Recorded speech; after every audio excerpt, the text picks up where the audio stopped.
It's 93 degrees out there and you're still wearing this scarf? Why do you wear this scarf every day? It's so old and I can see it's already torn. Let go, don't touch it, and leave me alone. That's crazy. Perhaps you also wonder why I always wear this scarf. So today, I will muster up all my courage to be able to tell the most horrifying story of my life. 2 years ago, I was in my sophomore year of college in California and knew Jacob. Jacob is a very good person, very hot and extremely in love with me. But our love is not fine. From the very beginning, we were bothered by Jacob's ex-girlfriend, Emma. Emma is pretty and has a hot body, but she has a rotten personality. The first day Jacob and I moved in together, Emma appeared in front of our house. She looked like a lunatic, throwing all our things away and frantically screaming at us as if we were the culprits. You are a pair of adulterers. You took Jacob from me. Let me go, you psycho. Let go. Jacob, help me. Fortunately, Jacob stopped her in time, or she would have pulled out all the hair on my head. Jacob angrily drove her away and comforted me. At least Jacob at that time was still a sane Jacob and still in love with me. We lived happily together for 2 weeks without any disturbance from Emma. I thought she seemed to have accepted the truth and let go of the two of us. But then, the storm started again. That day, after returning from school, I couldn't find Jacob, even though he said he would stay home all day. 1 call, 2 calls, 3 calls. I don't remember how many times I called him, but he didn't pick up. I also called all of Jacob's relatives, but no one knew where Jacob was.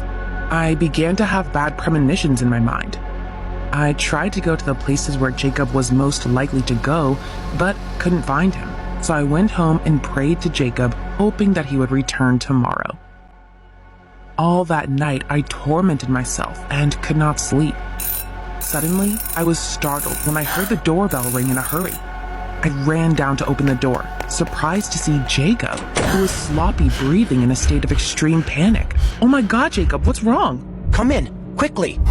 Jacob immediately locked the door when he entered the house. He seemed to be being chased by someone. Just when that thought crossed my mind, there was a loud banging on the door and a scream.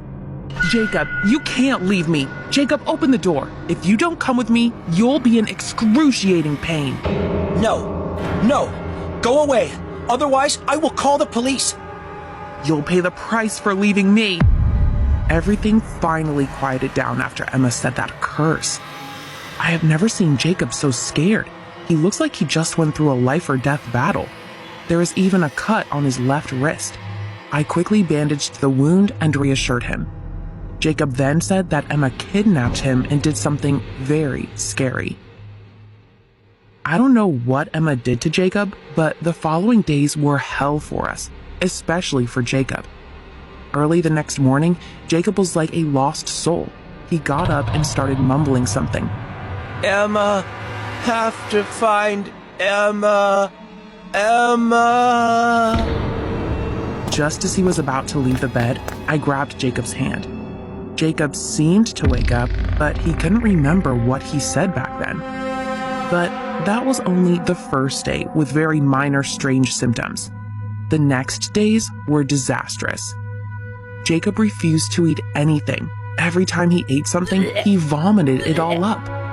Initially, I took Jacob to the hospital for a checkup, but the doctor said he was fine and just needed to rest. I was helpless and brought him back home.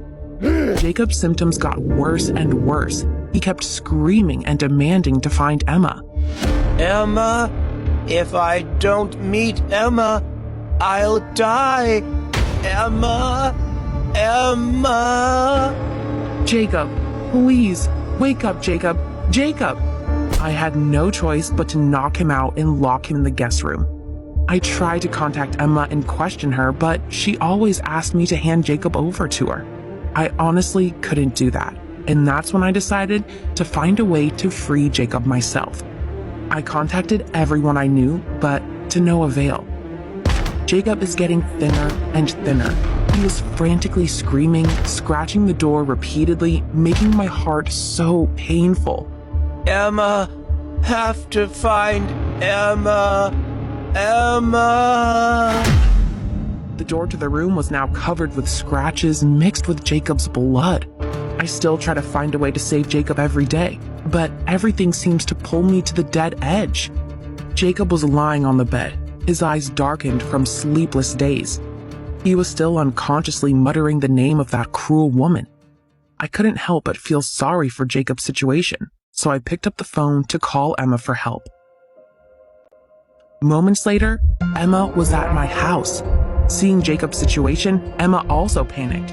She went to give her something to eat, but at that moment, Jacob suddenly sat up and vomited out the black liquid, and mixed in it were 3 horrible, rusty nails. Oh my God, Jacob! He looked like he wanted to tell me something, but then he froze. I cried helplessly and held Jacob in my arms. The feeling of watching the person you love die in your arms but cannot be cured is extremely bad. Everything around me fell apart as Jacob's breathing grew weaker and weaker. Emma, do something! It was she who caused all this. Jacob, I have to be strong. We're just starting a new life. I can't leave you like this. Please, Jacob, stay with me. Jacob suddenly jerked up like a convulsion, his eyes widening. Dark purple veins sprouted all over Jacob. And that was the moment Jacob left me. The moment I felt the most hopeless in the world. Emma then also tried to stuff something more into Jacob's mouth, but couldn't. Then she too suddenly had a convulsion and died instantly like Jacob.